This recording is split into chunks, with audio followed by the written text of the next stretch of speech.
Today's story, we meet Jane, a freelance blog writer who starts a new contract job for a new client, Marco.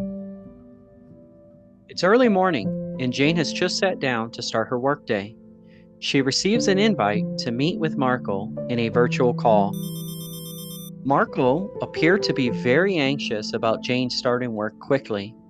During the call, Jane noticed that Marco looked a bit out of sorts and seemed as if he had not slept for days. Oh.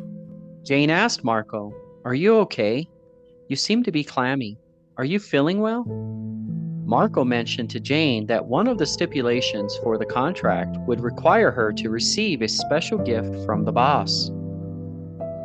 He made it very clear that she could not discard it nor give the gift to anyone else until she could transition her work to another person. Marco told Jane, it is very important that you follow these steps. 1. You must receive the gift and wear it at all times. 2. You must complete the work contracted. 3.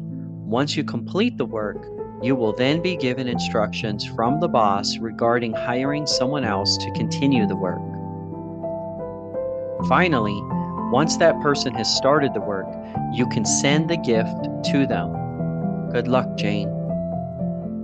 Jane thought this was all very odd. As Jane returned to her work, she heard the doorbell ring and went to answer it.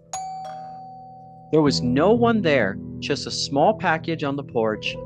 She picked it up and saw it had her name on it, but no return address. She opened it and found a necklace inside. It was a silver chain with a pendant that looked like a human eye. It was strangely realistic and seemed to stare at her.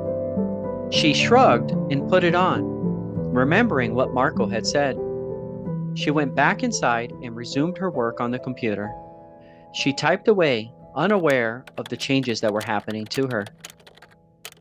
The necklace began to tighten around her neck, slowly cutting off her blood flow. She felt a slight headache, but ignored it. She thought it was from staring at the screen too long. She didn't notice that her vision was getting blurry and her eyes were turning red. The pendant also began to change. It grew larger and more lifelike.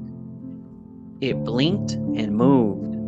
Looking around the room, it saw the computer and felt a surge of curiosity. It wanted to know what she was writing. It reached out with a thin tendril of metal and plugged itself into the USB port.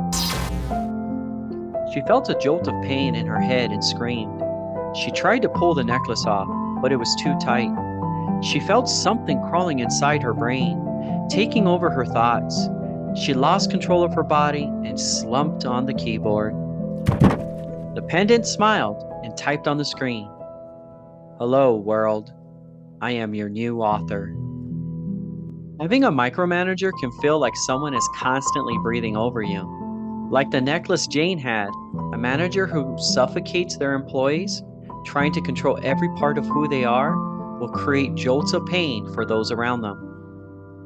If you feel like your bad boss is taking over your identity, set some healthy boundaries and schedule a meeting with your boss about how you can work more independently with their support.